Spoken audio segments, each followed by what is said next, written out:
Halo, saya Farah Meslino dari Program Studi Sistem Informasi Universitas Pembangunan Jaya. Video ini berisi presentasi hasil ujian tengah semester mata kuliah Pengolahan Informasi berbasis skrip. Proyek yang saya buat adalah sebuah website profil pribadi dengan struktur semantik yang lengkap dan desain responsif. Website ini saya bangun menggunakan HTML dan CSS. Tujuannya adalah menampilkan identitas pribadi dalam bentuk web yang informatif, modern, dan bisa diakses dari berbagai perangkat. Proyek ini memiliki dua file utama, yaitu indeks HTML dan style CSS. Pada file indeks HTML, di sini terdapat header yang pertama. Bagian ini berisi foto profil, nama lengkap, serta deskripsi singkat tentang diri saya. Elemen header memberikan identitas utama pada halaman web dan membuat kesan pertama bagi pengunjung. Lalu yang kedua, ada navigasi atau nav. Menggunakan elemen nav dengan daftar tautan ke setiap section, setiap tombol memiliki efek aktif dan hover agar interaktif. Navigasi ini juga disesuaikan dengan berbagai ukuran layar. Lalu yang ketiga, ada konten atau section. Terdapat 5 section utama. Yang pertama ada biodata, berisi data diri seperti nama, NIM, tanggal lahir, agama, dan program studi. Lalu kedua ada pendidikan, ditampilkan dalam bentuk timeline dari SMP hingga kuliah. Lalu yang ketiga ada pengalaman, memuat kegiatan dan peran yang pernah saya jalani seperti panitia, acara, dan PKL. Lalu yang keempat ada keahlian. eh, Kalian menampilkan kemampuan dalam bentuk text skill seperti HTML, CSS, Python, dan UI UX. Lalu yang terakhir ada publikasi. Berisi contoh tulisan yang pernah saya buat dan tautan sumbernya. Lalu yang terakhir ada aside berfungsi sebagai ruang tambahan untuk informasi ringan seperti hobi dan kutipan motivasi. Ditempatkan di sisi kanan halaman saat di layar lebar. Lalu yang terakhir terdapat footernya. Bagian paling bawah yang menampilkan tautan sosial media seperti Instagram, Discord saya, dan YouTube saya. Setiap icon bisa diklik dan diarahkan ke halaman profil saya. Lalu selanjutnya ke file style CSS. File ini mengatur tampilan keseluruhan website di dalamnya terdapat yaitu pertama adalah warna dasar bertema retro neon pastel, lalu kedua font kombinasi press start 2P dan Poppins, yang ketiga ada shadow tegas dan border kontras untuk memberi kesan retro. Lalu yang terakhir ada animasi halus menggunakan uh, keyframes seperti efek glow pada background. Struktur ini dibuat agar bersih, rapi, dan mudah dikembangkan lagi nanti. Baik, selanjutnya saya akan melakukan penjelasan terhadap CSS saya. Untuk tampilan website ini, saya menggunakan satu file CSS utama, yaitu style CSS. CSS ini berfungsi untuk mengatur warna, tata letak, ukuran, font, efek, dan animasi di seluruh halaman. Pertama, saya buat dasar gaya pada elemen seperti body, header, nav, section, aside, dan footer. Latar belakang menggunakan gradiasi pastel dengan efek glow animasi halus supaya tampil lembut dan dinamis. Fontnya saya kombinasikan antara press start 2P untuk judul bergaya retro dan Poppins untuk teks isi agar mudah dibaca.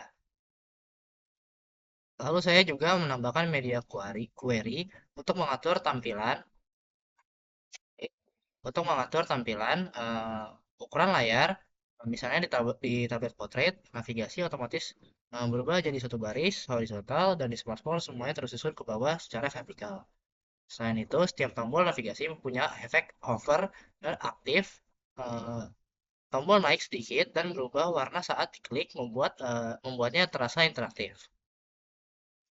Selanjutnya, saya akan memperlihatkan tentang responsivitas dan layout untuk website saya di sini.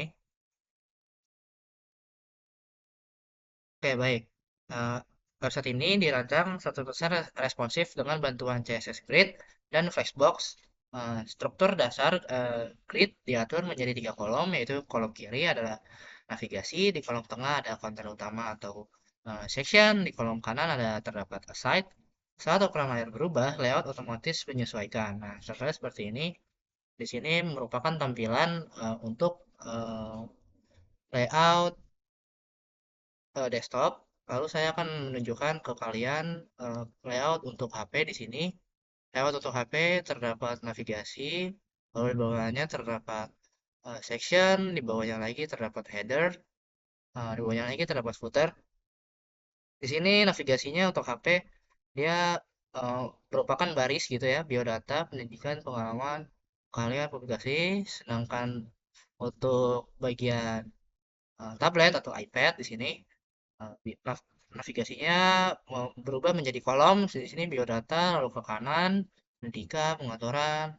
Lalu untuk bagian tablet, eh, untuk landscape, di sini navigasinya di kiri, lalu ada section di kanan, lalu aside-nya ada di bawah antara dua navigasi dan sectionnya.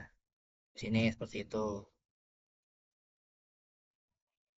Baik, selain itu, setiap section muncul dengan animasi halus menggunakan add keyframes fade in memberi efek transisi lembut saat berpindah halaman.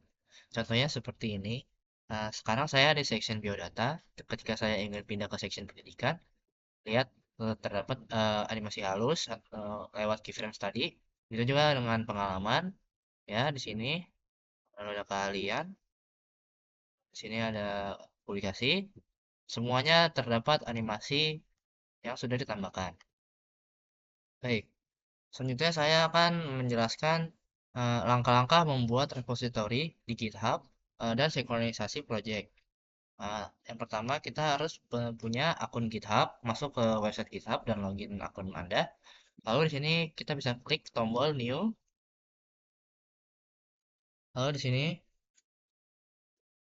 kita bisa isi eh, nama repositorinya. Misalnya di sini aku ketik web profile koran. Ini, baik. Lalu deskripsinya ini opsional, cuma aku akan isi misalnya website, profil, pribadi, UTS, PIBS. Lalu choose visibility-nya public, centang add rename ini juga opsional sebenarnya. Di sini saya nggak akan centang. Lalu langsung saja kita create repository-nya. Setelah itu, cara sinkronisasinya, kita masuk ke dalam foldernya. Lalu kita klik kita ketik di sini cmd. Jika sudah, kita ketik di sini git init. Nah, muncul seperti itu. Jika sudah muncul seperti itu, kita ketik lagi git add spasi titik.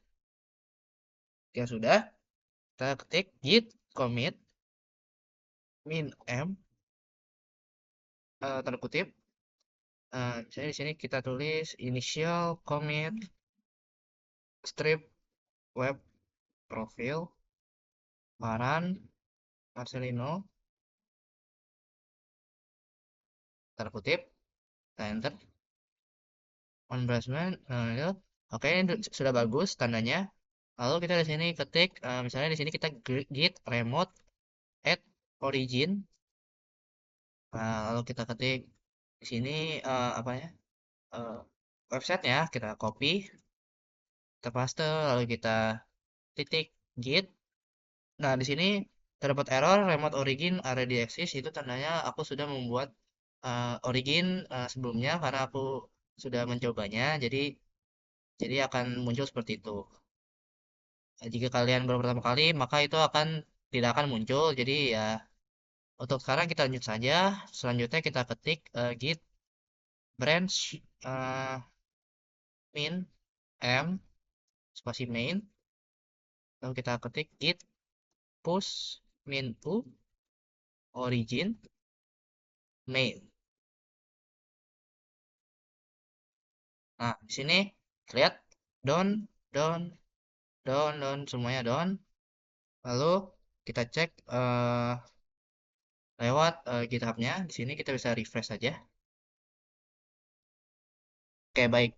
Di sini langsung muncul sinkronisasi dari coding yang sudah kita buat di VS Code tadi. Terdapat foto saya, index HTML, dan style CSS-nya. Seperti itu.